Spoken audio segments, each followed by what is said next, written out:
देखिए इससे पहले के वीक में जब मार्केट के अंदर अच्छी खासी पॉजिटिविटी दिख रही थी और लगातार के 3-4 ट्रेडिंग सेशन जो पॉजिटिव रहे ना, तो वहां पर लोगों को ऐसा लगने लगा था कि भाई मार्केट के अंदर तेजी आ चुकी है। बट उस टाइम पे मैंने आपको वीडियो बनाकर इन्फॉर्म किया था कि भाई इस तेजी के ऊपर बहुत ही ज्यादा भरोसा करने की जरूरत नहीं है। कल के डेट में अगर मार्केट को आप देखेंगे तो ठीक है, वहां पर लार्ज कैप में थोड़ी बहुत गिरावट रही, बाकी की जो मार्केट थे वो ठीक ठाक थे। लेकिन आज की डेट में देखें तो आज की डेट में लगभग लगभग जब मैं ये वीडियो शूट कर रहा हूँ 10:37 हो रहे हैं, तो अक्सर जगहों पे गिरावट होकर रखी हुई है और हालतें इतनी अच्छी खासी नहीं दिख रही है। तो इसके ऊपर अभी हम बात करेंगे। उसके अलावा गुलजार अख्तर जी की तरफ से एक सवाल आया हमारे पास कि small cap mid cap defence fund के अंदर मतलब कितनी गिरावट हो सकती है, इनका कहना है कितना गिरावट हो सकता है और कब तक हम लमसम कर सकते हैं, तो इसके ऊपर भी बात करेंगे। और इसके अलावा कुछ इंपोर्टेंट पॉइंट्स है, अगर आप निवेशक हैं म्यूचुअल फंड के अंदर या स्टॉक के अंदर, तो ऑफ कोर्स 100% ये वीडियो आपके लिए देखना बहुत ही लाजिम और जरूरी है। तो वीडियो बहुत ही इंटरेस्टिंग होगी, बस एक लाइक कर दीजिए, शेयर कर दीजिए। चैनल को अगर अभी तक आपने सब्सक्राइब नहीं किया है तो चैनल को जरूर सब्सक्राइब कर लीजिए, क्योंकि आपके लिए मैं इस तरह के कंटेंट लेकर आता रहता हूं। देखिए सर, सबसे पहले अगर हम बात करें तो फिर वही पुरानी बात हमारे को एक मर्तबा करनी पड़ेगी और जरूरत है। देखिए जरूरत जितनी बार पड़ेगी उन चीजों को आपको सीखना है भाई कि क्या जरूरत है, क्या रीजन है। देखिए सबसे पहले हम बात करेंगे कि सेंटीमेंट जो है मार्केट का लंबे समय से बहुत अच्छा खासा नहीं चल रहा है, जिसकी वजह से यहाँ पर गिरावटें देखने को मिल रही है, समझ रहे हैं ना।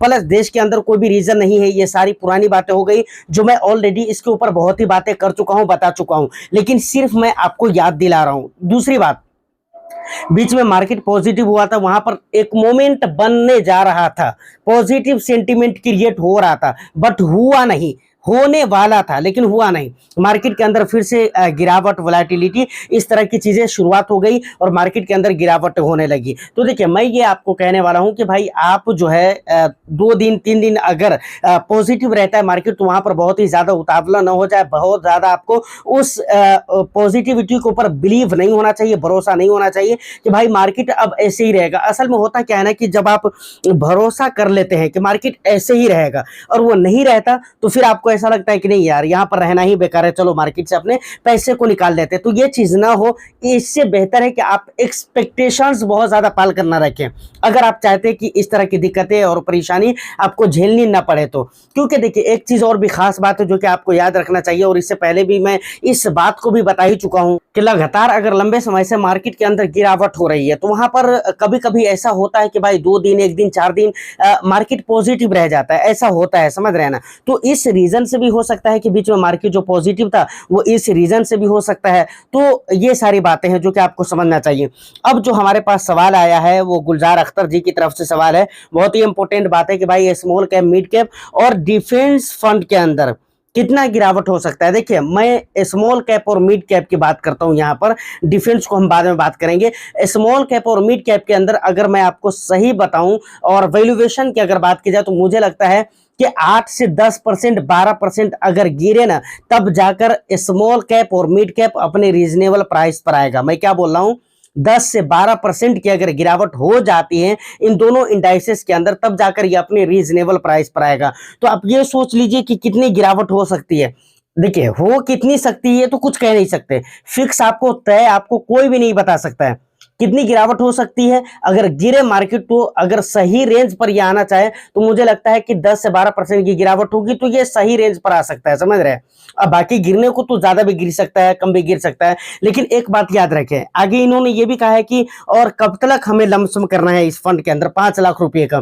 तो मैं यहाँ पर ये कहना चाहूंगा कि देखिए अगर आप इस इंतजार में है कि भाई मार्केट एक ही दिन 4% 5% गिर जाए और मैं वहां पर लमसम करूं, तो इस बात का इंतजार बिल्कुल ही आप मत कीजिए, बिल्कुल इस बात का इंतजार मत कीजिए, क्योंकि ये रियरली देखा जाता है और रियरली ऐसा होता है कि जब एक दिन के अंदर 4% 5% मार्केट गिर जाए। और ये कब होता है, एक बात और भी याद रखिए, जब मार्केट के अंदर कुछ बहुत बड़ा रीजन हो, कुछ बहुत बड़ा कारण हो, कुछ बहुत बड़ा घटना हो, जिसकी वजह से ऐसा देखने को मिलता है कि मार्केट के अंदर एक दिन में बहुत ज्यादा परसेंटेज वाइज मार्केट गिर जाता है। नहीं तो नॉर्मल दिनों में ऐसा नहीं होता। तो आप इस बात का इंतजार ना करें कि जिस दिन 5% गिरेगा, 3% गिरेगा, उसी दिन हम लमसम करेंगे, नहीं। थोड़ा थोड़ा गिरता है, आप वहां पर थोड़ा थोड़ा लमसम करिए। मानकर चलिए कि आपके 5 लाख रुपए हैं, कभी मार्केट हो सकता है कि 1% गिर गया या 0.75% गिर गया, तो आप वहां पे 5,000 10,000 का लमसम करिए, ज्यादा का नहीं करिए, 5,000 का, 7,000 का, 10,000 का लमसम करिए, बस इतना इतना करके करिए। अगर किसी दिन 2% गिर गया तो 10,000 15,000 रुपया लमसम कर दीजिए। तो गिरावट को आप देखिए, गिरावट जिस प्रकार से हो रही है उसी प्रकार से आपको लमसम करना है। एक ही दिन लमसम करने का इंतजार बिल्कुल ना करें और मार्केट गिरने का इंतजार बिल्कुल ना करें। समझ रहे हैं? वैल्यूएशन की अगर मैं बात करूं तो भाई यहां पर गिरावट की जरूरत है 10 से 12%, तब जाकर वैल्यूएशन इन स्टॉक्स के अंदर खत्म हो जाएगी। समझ रहे हैं ना? उसके बाद डिफेंस की अगर मैं बात करूं तो भाई डिफेंस के जो म्यूचुअल फंड हैं, अभी डिफेंस स्टॉक्स की मैं बात करूं तो काफी सारे डिफेंस के ऐसे स्टॉक्स हैं जो काफी हद तक रिकवर हो गए हैं और काफी हद तक की रिकवरी मार्केट के अंदर अभी हो भी रही है। समझ रहे हैं ना? डिफेंस की जो म्यूचुअल फंड है उसके अंदर मुझे नहीं लगता है कि फिलहाल अभी गिरावट होगी कहीं, क्योंकि अभी काफी सारी गिरावट हुई थी और बहुत अच्छे तरीके से डिफेंस के जो स्टॉक्स है वो अभी रिकवर भी नहीं हुए। कई सारे तो हो चुके हैं लेकिन कई सारे ऐसे हैं जो कि नहीं हुए हैं। तो डिफेंस में मुझे नहीं लगता है कि डिफेंस स्टॉक्स के अंदर गिरावट होगी, लेकिन स्मॉल कैप और मिड कैप स्टॉक्स के अंदर गिरावट भी होगी और इंडेक्स के अंदर भी गिरावट होगी और इसके म्यूचुअल फंड के अंदर भी गिरावट पॉसिबल है कि इतना हो सकता है 10 से 12%। हाँ, ये कब होगा ये आपको कोई भी तय नहीं बता सकता है कि भाई 13 तारीख को हो जाएगा या 15 तारीख को या अगले महीने में हो जाएगा, ऐसा कोई भी तय आपको नहीं बता सकता है। तो ये सारी बातें यहाँ तक कंप्लीट हो जाती है। अब देखिए एक सवाल हमारे पास और भी आया था, जब मार्केट के अंदर मैंने कहा ना 3-4 ट्रेडिंग सेशन ऐसे थे जिसमें मार्केट की हालत बहुत अच्छी रही, तो वहां पर लोगों ने एक बात और भी पूछा था और इशारे इशारे में, इससे पहले की एक वीडियो में भी मैं खुल कर नहीं बोला हुआ था लेकिन इशारे इशारे में मैंने आपको कहा हुआ था। वहां पर सवाल क्या था? सवाल ये था कि भाई क्या अभी हमें मोमेंटम फंड के अंदर निवेश करना चाहिए या नहीं करना चाहिए। अभी आपको पता होगा कि एसबीआई म्यूचुअल फंड हाउस की तरफ से एसबीआई निफ्टी 200 मोमेंटम 30 फंड लेकर आया गया है मार्केट के अंदर, उसका एनएफओ चल रहा है। समझ रहे हैं ना? मेरे ख्याल से खत्म भी हो चुका है। तो वहां पर लोगों ने पूछा हुआ था कि क्या अभी हमारे को मोमेंटम फंड के अंदर निवेश करना चाहिए, तो मैंने वहां पर ही कहा हुआ था कि देखिए अगर आपको ऐसा लग रहा है कि भाई मार्केट के अंदर मोमेंटम आ गया है, और मोमेंटम वाले फंड उसी टाइम पे वर्क करते हैं जब मार्केट के अंदर तेजी हो, मार्केट के अंदर मोमेंटम हो, मार्केट के अंदर पॉजिटिविटी हो, और आपको अगर ऐसा लग रहा है कि अब मोमेंटम फंड में निवेश किया जा सकता है, मार्केट के अंदर मोमेंटम आ चुका है, तो उसी टाइम पे मैंने कहा हुआ था कि भाई देखिए इस तेजी के ऊपर बहुत ज्यादा भरोसा करने की जरूरत नहीं है। मतलब फाइनल अगर मैं इस वीडियो में कहूं, क्योंकि फिर से ये पूछा गया, तो फिर से मैं यही कहना चाहूंगा कि देखिए अभी रियल समय नहीं है कि आपको मोमेंटम फंड के अंदर अपने पैसे लगाना चाहिए। अपने पैसे मोमेंटम फंड के अंदर ये समय नहीं है इन्वेस्टमेंट करने का। मार्केट जब पूरी तरह से मतलब बुल रन स्टेज में आ जाए तब जाकर आपको वहां पर मोमेंटम फंड के अंदर पैसे निवेश करना चाहिए।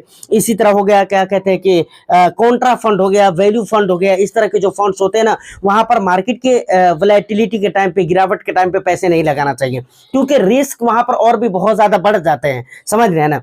तो आपको उस टाइम पे ही पैसे लगाना चाहिए जब मार्केट पूरी तरह से भरोसेमंद हो जाए कि नहीं मार्केट अब सेंटीमेंट की वजह से नहीं चलेगा। सेंटीमेंट एक बन गया है मार्केट के अंदर, अब कुछ बुरे न्यूज भी आ जाएंगे तो मार्केट अपने आप को संभाल लेगा। मार्केट के स्टेबिलिटी के ऊपर अगर इतना ज्यादा भरोसा आपको हो जाता है तब जाकर आप इस तरह के फंड में पैसे लगाइए। तो सिंपल वे में अगर कहा जाए तो मुझे नहीं लगता है कि ये समय अभी उन जगहों पे पैसे निवेश करने का है। और ऐसे भी आपको इस तरह के समय में डाइवर्सिफाइड फंड के ऊपर ही फोकस करना चाहिए और अपनी पोर्टफोलियो में ऐसे ही फंड रखें जो कि डाइवर्सिफाइड फंड होते हैं। ज्यादातर आप सेक्टर या फिर किसी भी स्पेशल प्लान वगैरह के पीछे न जाएं, क्योंकि स्पेशल प्लान वगैरह के पीछे जो भी है, चाहे वो कॉन्ट्रा कैटेगरी के हो, कॉन्ट्रेरियन स्ट्रेटेजी वाले फंड हो या वैल्यू स्ट्रेटेजी वाले फंड हो या इसके अलावा मोमेंटम वाले फंड हो, इस तरह के स्ट्रेटेजी वाले फंड को आप बहुत ज्यादा लेने की कोशिश न करें और ना अपनी पोर्टफोलियो में बहुत ज्यादा थेमेटिक एंड सेक्टरल फंड रखें। नॉर्मल फंड जो होते हैं वो हर टाइम में अच्छा परफॉर्म करते हैं, कुछ ना कुछ उनके रिजल्ट आपको अच्छे जरूर देखने को मिलेंगे। लेकिन इस तरह के जो स्पेशल फंड होते हैं ना वो खास टाइम में परफॉर्म करते हैं। ये अलग बात है कि जब इनका टाइम की शुरुआत होती है तो वो बहुत अच्छी होती है, मतलब जब ये परफॉर्म करते हैं तो बहुत अच्छा परफॉर्म करते हैं, और जब नहीं परफॉर्म करते तो इनका परफॉर्म भी खराब ही रहता है, उतना अच्छा नहीं रहता। तो फाइनली ये सारी बातें थी जो कि मैंने आपको बता दी है। उम्मीद करता हूं कि वीडियो और इन्फॉर्मेशन आपको अच्छा लगा हो। आपका जो भी वैल्यूएबल फीडबैक है आप मुझे कमेंट सेक्शन में जरूर बताइए। हो तो बस एक लाइक कर दीजिए, शेयर कर दे। चैनल को अगर अभी तक आपने सब्सक्राइब नहीं किया है तो चैनल को भी जरूर सब्सक्राइब कर ले। मैं फिर मिलता हूं किसी नेक्स्ट एंड इंटरेस्टिंग वीडियो में। जब तक के लिए all the best. Thank you for watching.